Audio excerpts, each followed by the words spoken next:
Inravio.com.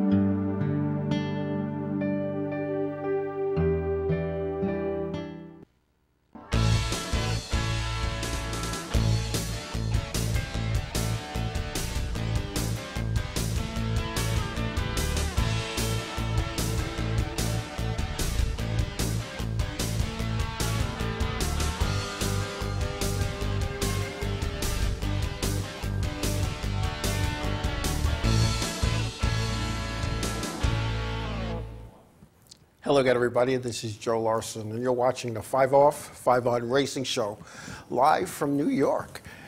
Tonight's show, we're going to talk about, where are they now segment, Old DW, Darrell Waltrip. And we're also going to talk a little bit about Mike Ewanitsko, a modified driver whose career ended way too soon, and we'll talk about that. We're also going to talk about A.J. Foyt. Wow, the guy's like in his late 70s. He had some issues. We'll talk about that. We got a big sponsor pulling out of the NASCAR Cup Series with one of the top drivers. We'll discuss that a bit. And we'll also talk about a new announcement from NASCAR about a pole sponsorship, and we'll talk about that a little bit.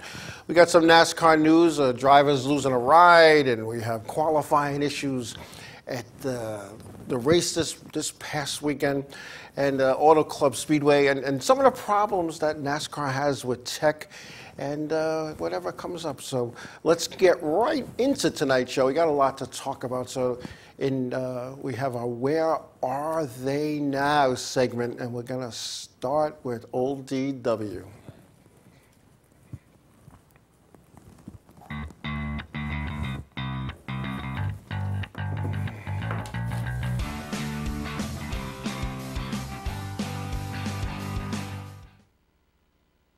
Okay, Darrell Waltrip. Darrell Waltrip, born February 5th, 1947 at Owensboro, Kentucky, and is the older brother of Michael Waltrip, a former Cup driver and present announcer for Fox Sports and NASCAR. Darrell Waltrip was the Monster Energy NASCAR Cup champion in 1981, followed up again in 82, and then in 85. He was also runner-up in the series, finishing second in the points 3 times in 79, in 83, and 86. And in 84, he has 84 Cup victories, which puts him right behind Jeff Gordon. And he had 809 starts over a 29-year career. His first NASCAR, he is the first NASCAR driver to exceed $10 million in race winnings, earning close to $20 million over his career. And some people are like, well, the guy only started in the 70s. How could that be? Well, back in the days of Richard Petty and David Pearson and the Allison brothers, they didn't make a lot of money. They didn't make a lot of money until Winston came into play in the early 70s. So anyway, Waltrip started racing at age 12 in go-karts, and his first stock car race was at, believe it or not, a dirt track near home when he was only 16 years old. His early racing at Kentucky Motor Speedway, Ellis Speedway, and the Fairground Speedway in Nashville, Tennessee, where he also won 2 track championships, which occurred in 1970 and 73. Waltrip, always the promoter from day one of his racing career, always talked up the racing. And in his racing career, Waltrip appeared on local TV programs promoting the local speedway and his racing and how he was going to do this and how he was going to do that. And he even made fun of some of the drivers, calling them all kinds of names. And he often bashed other competitors and made fun of other competitors, which the promoters loved because it helped pack the stands. People wanted to see, is he going to do this? Is he going to live this out? In the early years, he was also a guest host on Ralph Emery's TV show on WSMV in Nashville. And Waltrip then entered cup racing. That came in 1972. He was 25 years old, and his first race, believe it or not, was the Talladega Superspeedway in Alabama, driving a Holman Moody Ford, frequently driven by Mario Andretti. Waltrip finally bought the car for $12,500. He got a spare engine, some assorted parts, and he used the car in 5 cup races until 1973. And he still has that car. We're going to talk about this car thing in a little bit. His first win came in 1975 at the Nashville Speedway in Nashville, Tennessee, outpacing the field by 2 laps. He drove his own cars until 1975. Then what he did is he signed with Dygard to a multi-year deal, replacing Donnie Allison, the brother of Bobby Allison. Now, Waltrip dominated the short tracks in the late 70s, the Bristols and the Martinsvilles. And in 79, saw Waltrip and Dygard, and so Richard Petty, engage in a fierce battle for the season title. The final event in 1979 saw Waltrip leading Petty by 2 points. Although at the end of the day, Petty finished 5th, Waltrip finished 8th, and Petty was the champion. Waltrip's mouth, however, and openness earned him the nickname Jaws, in line with the movie at the time, Jaws, that was out. Waltrip was not afraid to speak his mind. Waltrip left Dygard in late 1980, moving to Junior Johnson in 81, which lasted until 1986. Rumor has it, when he was sitting down with Junior to negotiate his contract, he said to Junior Johnson, he said, "Junior, what do I get if I win the championship?" And Junior Johnson looked at him in his slow southern drawl and says, "You might want to think about what's going to happen if you don't win the championship." Now, you might wonder about stuff like that. Did it really happen? Well, Junior Johnson has said it in multiple interviews, and so has D.W. So anyway, legendary crew chief Jeff Hammond was Waltrip's first crew chief at Junior Johnson, and we all know Jeff Hammond went on to success with Jeff Gordon, and now he is also a broadcaster. Waltrip was partners in a car dealership back then when he first was getting into it with a gentleman by the name of Rick Hendrick. But Rick Hendrick wanted Waltrip, but Waltrip was signed with Junior Johnson. So Junior Johnson frowned upon his drivers discussing money publicly. How much he paid, what he got, what he could do, what he couldn't do. Darrell wanted so badly to drive for Hendrick Motorsports, so he publicly discussed his contract and his money with everybody and anybody, knowing that Junior Johnson would release him and knowing he could go right up the road and hop in with Hendrick Motorsports. In 1991, Waltrip then became a car owner again, because when he first started out, he bought his own car. And he bought the car from Rick Hendrick, and he took Jeff Hammond with him.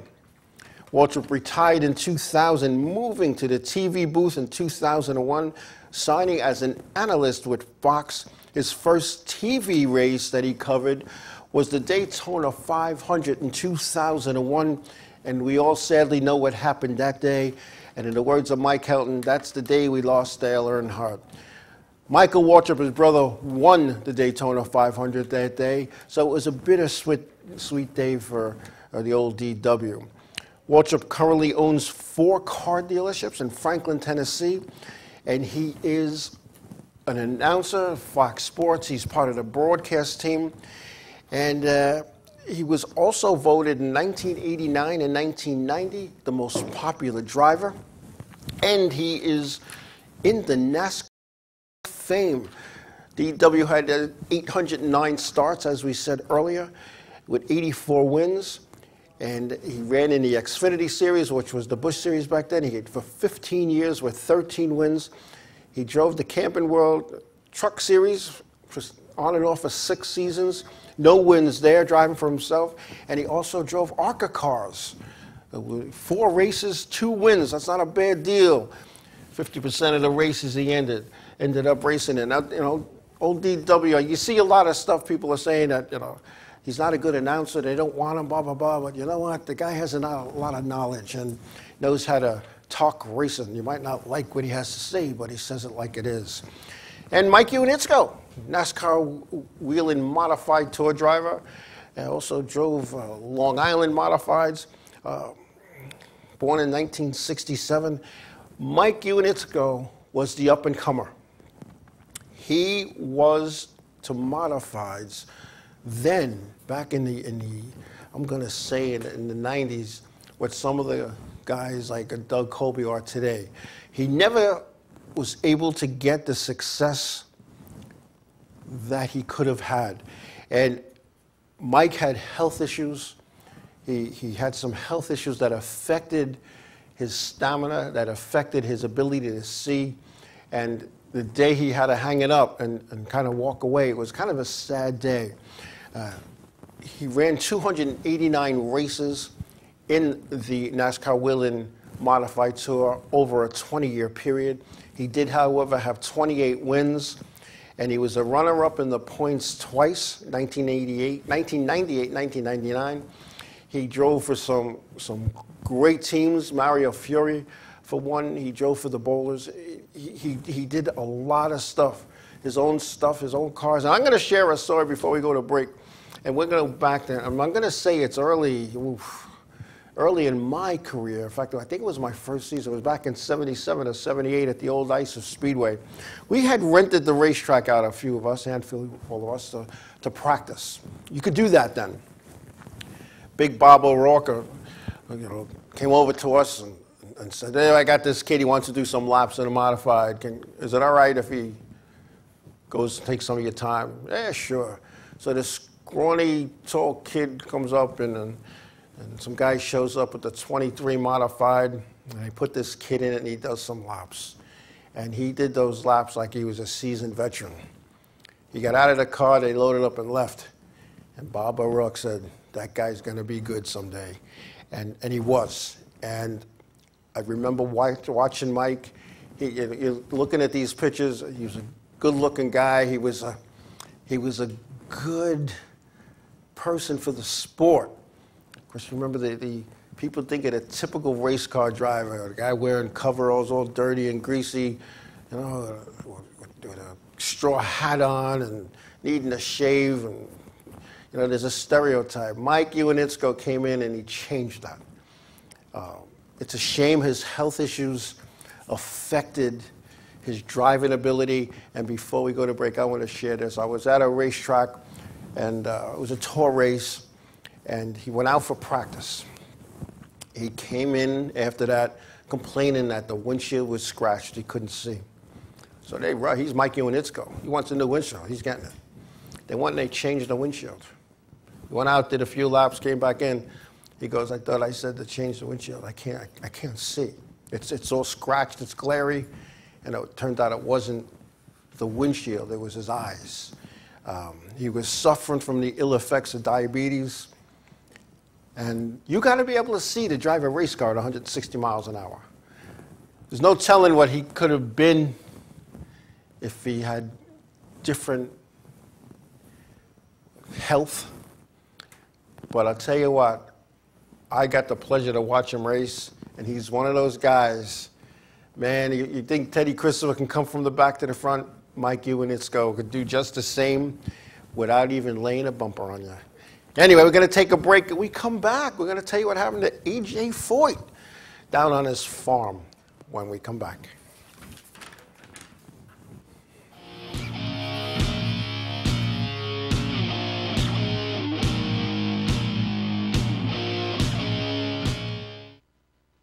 Hey, what's... Oh, I was going to say what's up for some reason. Hey, we're Set It Off, and you're watching the Inravio TV network.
Village Music Shop of Mastic. 1-800-HEY-DUDE, your full-service store with personalized attention, school band instrument rentals and sales, music instruction on all instruments for all styles and age groups, for guitars, drums, amplifiers, PA systems, and accessories. It's Village Music Shop, 1495 Montauk Highway in Mastic. Call 1-800-HEY-DUDE or go to villagemusicshop.com. Hi there, this is Buddy from Less Than Jake, and you are listening to Inravio TV. You're probably watching it too. The world of advertising has changed. Radio, TV, and newspaper revenues have declined drastically. Why? Because businesses have realized that advertising return on investment isn't what it used to be. So what can we do about it? Well, that's easy. Advertise online. Own a local restaurant, real estate agency, or even a national retail chain? Whatever your business, Inravio can get your message out there, and we can do it at a fraction of the cost. Call today and see the difference for yourself. This isn't TV. This isn't radio. This is Inravio.com.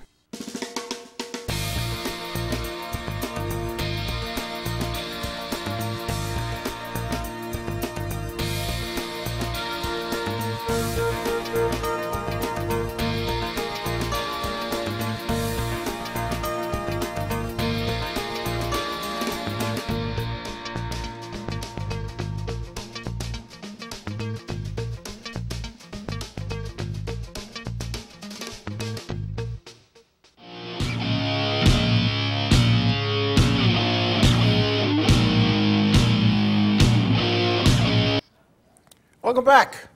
Welcome back. And then for those of you who are in the chat room, we have a new look. And then those of you who are watching Facebook Live are getting a live view too. And a lot of nice, positive comments. And I thank you for that. And it is easier. But, you know, there's some of us who don't like change. So, we have the old chat room. The way I think that's how it used to look a long, long time ago. But anyway, then A.J. Foyt. Let's talk about A.J. Foyt. A.J. Foyt, one tough son of a gun, man. He's a legend in racing. He's driven everything. He's driven everything.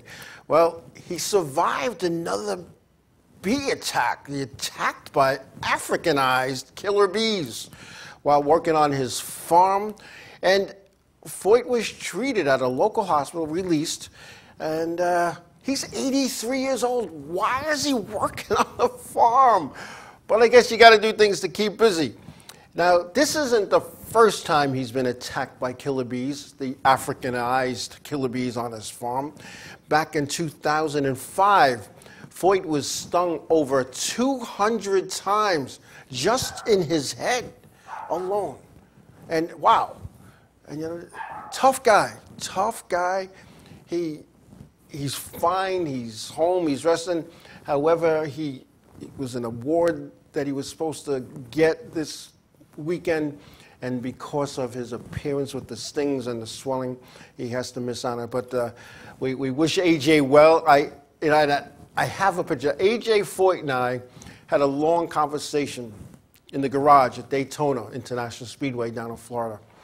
And I'm going to say it was 1998, because it was. He had his jacket for when he was named one of the top 50 drivers in NASCAR celebrating NASCAR's 50th anniversary. And we talked. And I talked about what it was like then, what it's like now. And he said it was so different coming up because you did your own stuff. Now, yeah, he raced in Indy, which was so different from driving stock cars. Indy drivers they had this up here thing. Now, A.J. Foyt drove both successful stock cars, Indy cars. And I told him I was working at a local racetrack. And I said, what advice can you give to a young guy like me? And I mean, I wasn't really that young. I was, I guess 40 years old, 30 years old. How old was I? 40 years old. And I asked him, I said, AJ, I said, I was a former driver. I got hurt racing. I'm still suffering the ill effects of that. And he said, you know what? He goes, you know what, kid? Kid, he calls me. You know what, kid? He goes, what you got to do is just be consistent. You might be wrong 50% of the time, but if you do it the same way every time, you're going to earn some respect. Nobody likes the officials. Nobody likes the head official, especially, which I wasn't yet. That didn't happen, unfortunately, till the following season. And we sat there. We sat there in the Sunoco gas pump, sitting on a Jersey barrier, and we talked racing. I was nobody. I left that day. I was like, and then the funny part of it, the way it started, the way that whole conversation started, is I saw Junior Johnson first. And I said to Junior, I said, Junior, can we get a picture together? Well, he goes, sure. And he talks very slow, very soft. And he took the picture, and I saw, Junior, thank you so much. He goes, whoa, wait a minute. And he yelled over to AJ, AJ, come over here. Get a picture with this guy. So I have a picture with the both of them, and I couldn't find it in my stuff, so to speak. I would have loved to show that picture. And it's been shown before, but today would have been perfect. But A.J. Foyt, tough guy, tough competitor. He's one of those guys that he's been there for the good times and the bad, and he has nothing but good to talk about racing at every level, every level. So we wish him well and healing. Anyway, let's see. Penalties. I think Chase Elliott's team was penalized after the Phoenix event. His crew chief, Alan Gustafson, was fined $50,000, the magical number that they fine people. And the car chief, Josh Kirk, was suspended for 2 races, and Elliott was docked 25 points. Also, Elliott's 3rd place finish will not count towards any year-end tiebreakers, and I'll explain that in a minute. An L1 infraction that was assessed to the team. The truck trailing arms, race cars have truck trailing arms, and some of you who aren't that involved don't know that. The truck trailing arm spacer and pinion angle shim mounting surfaces must be planar and in complete contact with the mating surface at all times. NASCAR discovered that it wasn't. So the L1 infraction occurred. Now, tiebreakers. In the event a driver is tied for points, not only at the top level for the championship, second, third, all the way down, because I believe the point fund pays the top 15. What they do is if they're tied in points, the first thing is how many wins. Whoever has the most win now, that's the tiebreaker. So let's say they both have 1 win. Then they go to how many second place races they have. If it's tied again, they go to 3rd place races. So Chase Elliott's 3rd place finish at Phoenix will not count towards his tiebreaker. So that's what that means. So we'll see how that pans out or plays out moving forward. Now, now some more bad news. Lowe's companies, which includes Cobalt, have been the sponsor on 7-time Cup champion Jimmy Johnson since his NASCAR Cup debut in 2001. He has driven a Rick Hendrick-owned car, sponsored by Lowe's and Lowe's companies. Ever since Lowe's came into NASCAR, the same time Jimmie Johnson came into Cup. Lowe's had seen an unrivaled level of success with Jimmie Johnson, with 7 championships, 83 victories, and 35 poles, with over 18,000 laps led. What does that mean to us? That means on TV, who does the camera pan in on? The leader. Those TV minutes equate to dollars if they had to pay for a commercial. So now here's your car leading the race, and in this case, 18,000 laps of racing with the Lowe's logo on national TV for hours. Hours. And Johnson has just signed last year with Hendrick Motorsports through 2020. So Lowe's will be with him in 2018. However, in 2019 and 2020, at the present time, those years are unsponsored. Jimmie Johnson is 42. He'll be 44 when his contract ends with Hendrick. But Johnson is optimistic about finding a sponsor for the next 2 years, for 19 and 2020 or 2020. He also wants to be a part of the sponsorship search. Lowe's Brands has decided that they need to put their advertising money somewhere else. Now, when you think about that, think about some of the long-term sponsors that have been in the sport. STP with Richard Petty, Purelator with David Pearson, Quality Care with Dale Johnson and Derek Jarrett and his Ford. You know, you look at those things, you know, Valvoline with Mark Martin. These sponsors, this staying with somebody forever, you don't see that anymore. DuPont with Jeff Gordon. Goodwrench with Dale Earnhardt Sr. When you look back on those days and how you look today, you don't see that. In fact, you don't see sponsors coming on board for all 36 races anymore. You see sponsors coming on board for 6 races, 8 races, 10 races, super speedways, short tracks. That's what you see. Sponsorship is big, and I know I was looking on the social media at the people watching it live and some of the chat room people. There's a lot of racers watching this show, and think about it. Think about getting sponsorship, and I always said it's easy to get a sponsor, and it kind of is, but it's harder to replace one. And so you got to take care of those sponsors, and you have to continue. I've said this a million times, that the sponsor says jump, you're supposed to say how high. But at the end of the season, or even throughout the season, you got to show that sponsor, hey, this is what you're getting from this. This is what you're getting, and here's the return. To sponsor a Cup team and to be a primary sponsor, you're talking probably mid-20s, and I don't mean 1,000. I'm talking like millions.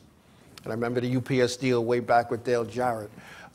That was, back then, a $16 million deal when it started. It ended up being a $20 million deal at the end. And you know what? A company needs to see a return on that money. They need to see a return. And if they can't have a return and they can't see a return, they might not come back. They just might not come back. So we'll see. I wish Jimmie Johnson well. He's a class act. No nonsense there. He has one of the smartest crew chiefs in NASCAR, Chad Knaus. And Chad Knaus knows how to read the rules. Chad Knaus knows how to push the envelope. Sometimes his envelope tears and it gets banged, but that's his job. Just like it's NASCAR's job to close that envelope. Anyway, we're going to take a break, and when we come back, we are going to talk about tech and some of the problems that went on at the Auto Club Speedway in California when we come back.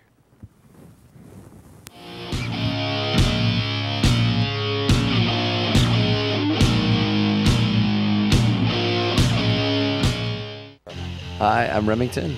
I'm Emerson. And I'm Sebastian. We're Palais Royale, and you're watching Inravio TV. There we go. The world of advertising has changed. Radio, TV, and newspaper revenues have declined drastically. Why? Because businesses have realized that advertising return on investment isn't what it used to be. So what can we do about it? Well, that's easy. Advertise online. Own a local restaurant, real estate agency, or even a national retail chain? Whatever your business, Inravio can get your message out there, and we can do it at a fraction of the cost. Call today and see the difference for yourself. This isn't TV. This isn't radio. This is Inravio.com. Hey, this is Chris Jake, and if Inravio.com spots you at an event wearing this bracelet, they will give you $100. Village Music Shop of Mastic. 1-800-HEY-DUDE. Your full-service store with personalized attention, school band instrument rentals and sales, music instruction on all instruments for all styles and age groups, for guitars, drums, amplifiers, PA systems, and accessories. It's Village Music Shop. 1495 Montauk Highway in Mastic. Call 1-800-HEY-DUDE or go to villagemusicshop.com. Hi, this is Mike Jarecki from My Race News, and you're watching the Inravio TV network.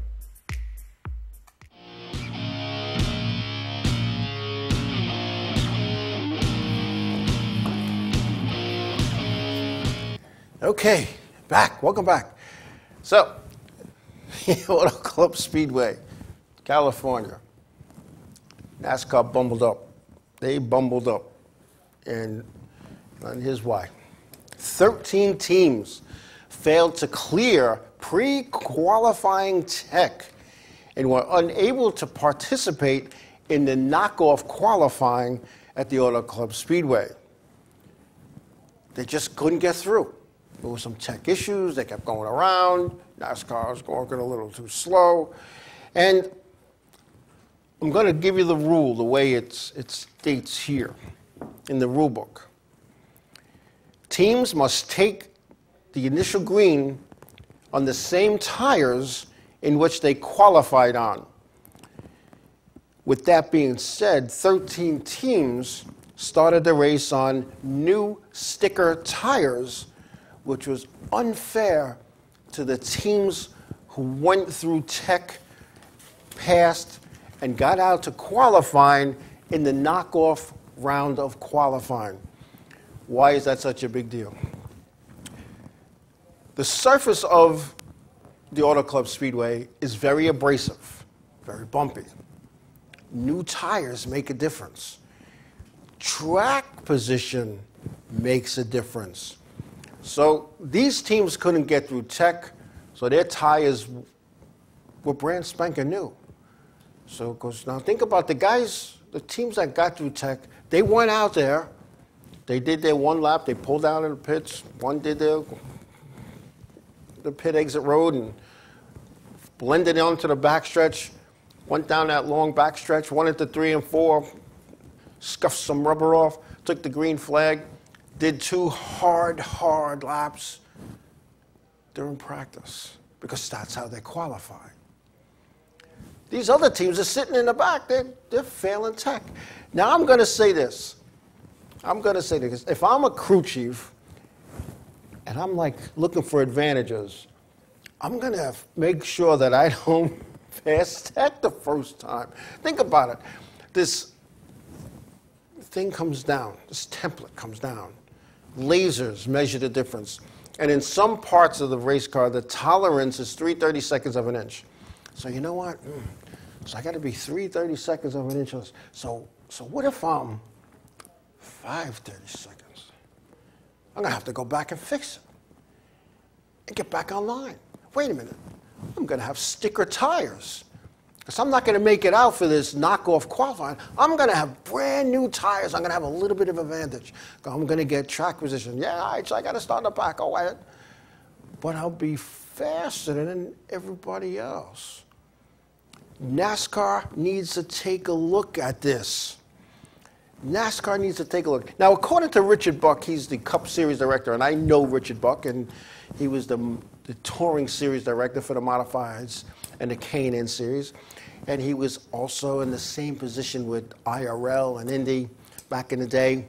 And I'm not going to say anything bad about Richard Buck in that because I think I said enough about him in one other show. But he has a fix for this. Cup Series director Richard Buck made the following change in the rules. Cars that made a qualifying lap will be permitted to purchase a new set of tires to start the race on in the event that teams can't get through and don't want to give them an unfair advantage. If this option is selected, teams must not practice on their qualifying tires and must return the qualifying set to Goodyear. Really? A set of tires, one set of tires for a Cup team is $1,600. Plus, you got to have the rims and everything else to go with it, and so you've given up those. So you got to, you don't, well, you know, you have this situation, so if you want to be on parity with them, go buy another set. That's not the answer, Richard Buck. That is not the answer. The answer is get the cars through tech timely. And if you need more tech stations and more tech people to make that happen, NASCAR has to incur that cost, not the teams. Not the teams. If I'm a car owner, the fix to me is don't come to me and say, you know what, Joe, listen, in order to be fair, you need to buy another set of tires. I don't think so. You, NASCAR, need to get the cars through tech in a timely manner. And stop worrying about a 32nd of an inch. Stop worrying about a hair difference in a ride height. Stop worrying about that the area of a grill opening is supposed to be whatever, and it's an 1/8 of an inch different. Worry about safety. If the safety stuff is good, get them out there. Get them out there. Don't play this game with hairs, where you take a piece of paper under the template, oh, you're no good, go back and fix it. Now, sometimes all these guys do is take a hammer and they bang up. Or sometimes what they do is they just put a little bit more air in their tires that raises the car. Done that. This is why, and somebody in the chat was just saying it, I just saw something that made me laugh.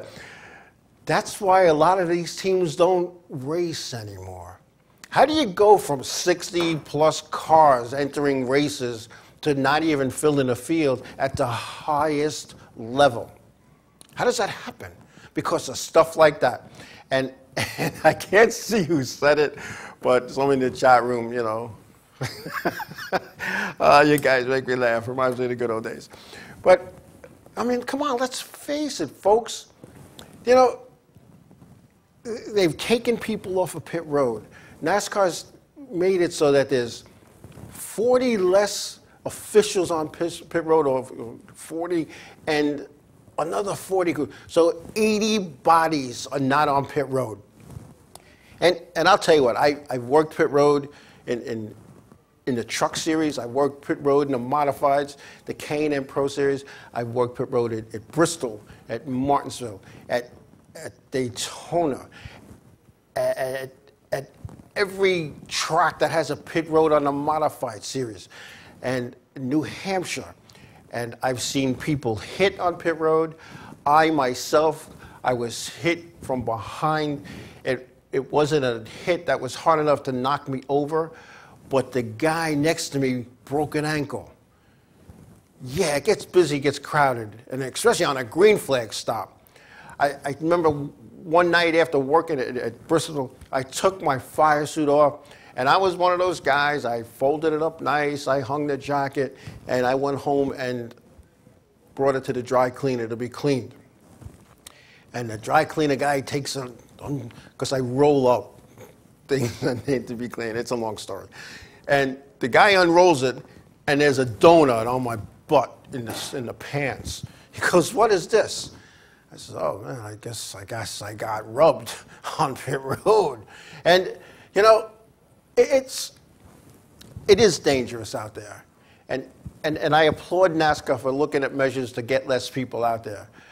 But you know what? It's not dangerous in the garage. It's not dangerous in the tech station where you go over the scales and all these things are put under your car. That was one of the jobs I did pre-tech. There's the kick up in the front. I had to measure with this thing, and I'm sliding under. As long as I can get it under and pull it back, they were good. I did ride heights. I did all of those things. And, you know, at the end, I used to do that with the modifieds. And they'd come off the tech station, and guys are letting air out of the tires. And that used to drive me nuts. Then why am I bothering measure? Why am I taking the time to put a ride height gauge underneath to see what's going on? I don't know. I don't know. NASCAR, you need to take a look at this because it's starting to affect their pockets, the team's pockets. And you got to do that. And I'm liking this new chat room. I read about no 22 figure eight. It wasn't from the Chevy. You guys are cracking me up.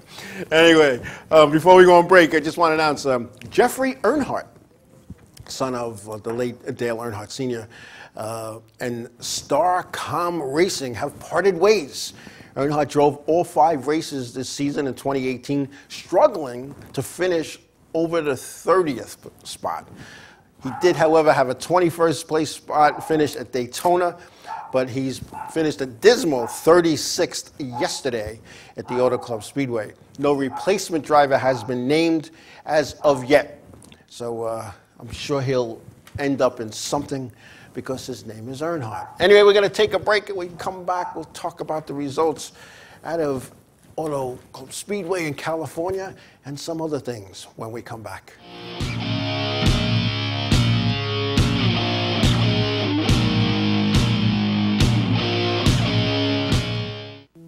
Hey guys, this is Jibs from Ocean's 8, Alaska, and you're watching Inravio TV Network. Hey, I'm Raul Panther. And I'm Commander B. Hawkins. And I'm Murphy Weller. We're some of the proto men. If we see you without this bracelet, you're gonna punch in the But if you have this bracelet from Inravio.com, you can win $100. Put one of these on. Or else.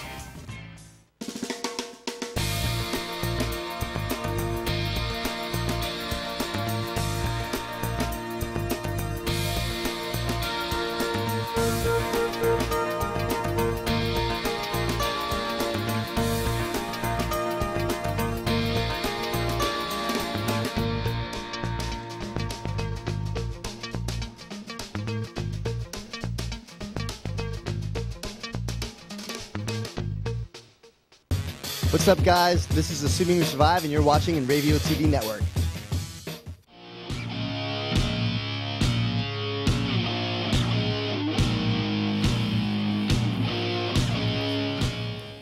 Hey, welcome back. Hey, I'm scrolling through social media, and I want to thank everybody for the kind comments. That's nice. It's something that was discussed by the management, and they did it, and I'm loving it. I'm loving it. Anyway, Auto Club Speedway in California, part of the West Coast run that they make, which, you know, back, and I'm going to say this before I go over, back in the day, and I remember being a kid, hearing guys say this, I hope I never sound like that, but back in the day, the teams, they kind of went across the north, they went into Michigan, they went out to the west, they came back down, they went to the southern part of the United States. They didn't go back and forth, you know, so I don't know why they call it the western spur of the racing, because it's really not. They're going all over the country with these haulers and planes, and, you know, it's so different now, and I think that's why you think. And before we go to, you know, Jay Slice says, do we think someone will sponsor Ryan Preece full time? I don't know, because, and don't get me wrong, you know I'm a big Ryan Preece fan. I watched him kind of grow up in racing. And there are a handful of more experienced drivers without sponsorship. Jimmy Johnson, for one, coming into 2019, 7-time champion. I think he's like 3rd or 4th on the all-time win list. And he's still a young guy. You know, when a guy like that is looking at, you know, chasing after a sponsor, you know, you know there's something wrong with the product. There's nothing wrong with Jimmy Johnson. There's something wrong with the product. And I know NASCAR takes a big chunk, and you know you got to pay a big amount to be the official of anything. And I know when I talk that, I mean we'll talk about Anheuser-Busch real quick. Anheuser-Busch is returning as the NASCAR pole sponsor. Anheuser-Busch sponsored the award for 30 years, 20 with the Busch brand and 10 with the Budweiser brand. A multi-year deal has been signed in NASCAR's National Series for Anheuser-Busch. The beer company will market their Busch beer brand and also serve as a sponsor, continued sponsor on Stewart Haas Racing's Kevin Harvick for 16 races. Busch will also become the official beer of NASCAR. So if you're a NASCAR official and you're caught drinking anything but Busch beer, you are in trouble. Trust me, I drank a Pepsi at a NASCAR event when I was in the tower on TV. I spent like an hour in the hauler explaining that. It was Coca-Cola I'm supposed to be drinking. Anyway, Busch also became, again, the official beer of NASCAR in addition to the pole award, which is it's a monetary bonus that if you're the fastest car, you get the pole, you're in, you start in the front, you get paid for that. At the end of the season, the driver with the most poles gets a big check. So I'm glad they've signed on. It's no wording on how long this deal is for, but it's good to see them back because it was a holder. Not that Coors and the Coors brand didn't do a good job. They did do a good job. But again, they saw no return. Towards the end, there was no return on that. Now, there hasn't been a pole sponsor this entire season, so the 5 races that were held, those drivers will be awarded their pole money retroactive, and those poles will count towards the year end. So thank you, Anheuser-Busch, for coming in and helping out there. Anyway, Auto Club Speedway, California. Here's what we got in the Cup, the Monster Energy NASCAR Series at the Auto Club Speedway. The winner, Martin Truex Jr. from the pole. Kyle Larson, second. Kyle Busch, third. Brad Keselowski, fourth. Joey Logano, fifth. Denny Hamlin was sixth. Eric Jones, seventh. Ryan Blaney was 8th, Jimmy Johnson 9th, and Austin Dillon rounding out the top 10. In the Xfinity Series, we have Joey Logano. I guess we could call them bushwhackers now. Was the winner there. Justin Allgaier was second. My buddy Elliott Sadler, third. Austin Dillon, fourth. Daniel Hemrick, fifth. Cole Custer, 6th. Tyler Reddick finished 7th. Matt Tifft, 8th. Ryan Preece, 9th. And Ross Chastain rounding out the top 10. The pole winner, I guess we can call it the Busch pole guy, Christopher Bell, finished 21st on the lead lap. And the next race for the Xfinity Series will be April 7th in Texas. However, the Cup Series will be at Martinsville on the 25th of March for next weekend off, along with the Camping World Truck Series, which will be there that Saturday. So it's a good thing. The Cup Series will be there the 25th, and the trucks will be on the 24th. And I'll tell you what, that's racing. That's grassroots racing. It's one of my favorite tracks to go to, along with Bristol.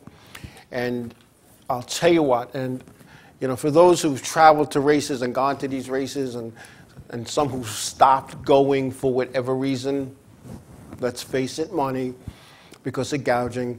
The Campbell family, Clay Campbell, is part of the community in Martinsville, and it's actually, the track is in Ridgeway, Virginia. Martinsville is up the road. the hotels do not gouge as bad as some of the other places do.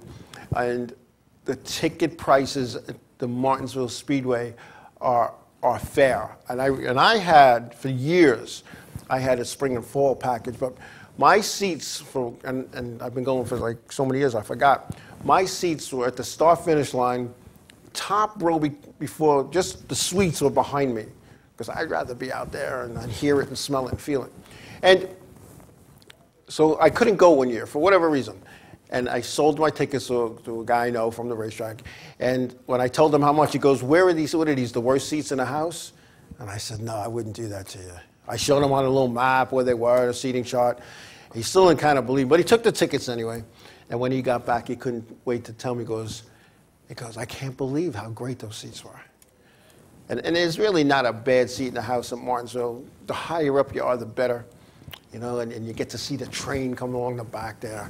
You know, it used to run through the camping area, but the railroad moved because the track asked them to. And like I said, you know, Clint Campbell has a good relationship with the people in the surrounding area, and so nobody feels like they got, you know, ramrodded, so to speak. Good guy. He actually drove in the K&N Pro Series East as a driver, but I had a lot of conversations with him as well. And you know, yeah, you guys in the try room. I know they are watching. I know they're watching 22 Figure 8, and you know. And Jay said, he said, it doesn't snow, but I can remember a rain out early in my going to Martinsville career, a rain out. I had a Monday morning flight with my wife at the time, and she said to me, let's change the flight. I said, you don't just change a flight. It's expensive. The rental car has to go back. It's not that easy. So, after being like scolded, let's see if we could do this. So Sunday night, I'm on the phone with the airline. No, I got to be back at work Tuesday. So no, you know, Joe, it's not happening. And then they did finally find a flight, and it was going to be at like 1 in the afternoon on Monday, and the race was going to be run at 10 o'clock. It's like almost an hour and a half from Martinsville Speedway to the Greensboro Airport. You know, I'm going to say give or take, depending how fast you go. But I can't drive fast in Virginia because they wait for me and they want to arrest me every time I drive through Virginia. So I try not to drive through Virginia. I don't know how I got by with it the last time. But anyway, you know, so I couldn't do it. So here we are in the airport, you know, after checking our bags, and we're sitting there and the race is on TV. So that just, you know, made it worse. And I never did that again. I scheduled my flight back on Monday nights. But it did snow out on me at Bristol once, and that was not good either. But I was prepared. I drove that time. But anyway, I want to thank everybody, especially those that were in the social media. That was awesome. I got to, on commercials, to look at what you guys are saying and doing. Again, I appreciate that you guys doing that. And the chat room staunch supporters, I appreciate you guys and gals as well. So anyway, so the racing has like a week off. The weekly stuff is starting to begin with the preseason teching at the weekly tracks, and the tour had to run at Myrtle Beach. We did not have time to go for those results. We will do that. We'll talk about that next week.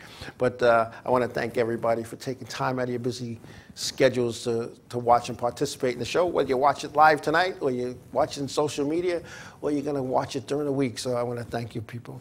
I also want to tell everybody thanks for the birthday wishes to my girls. I saw them on social media. Thank you.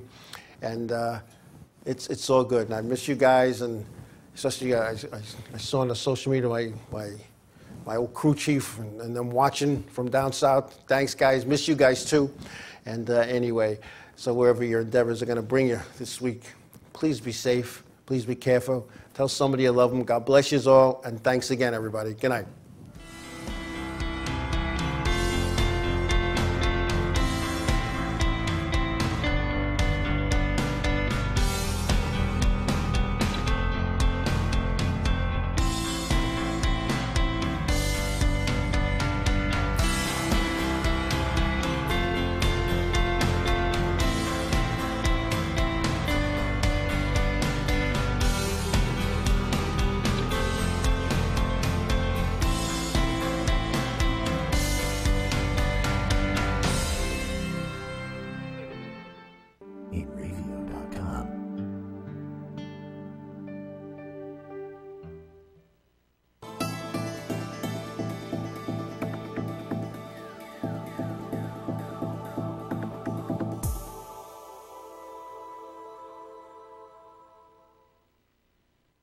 Inravio.com.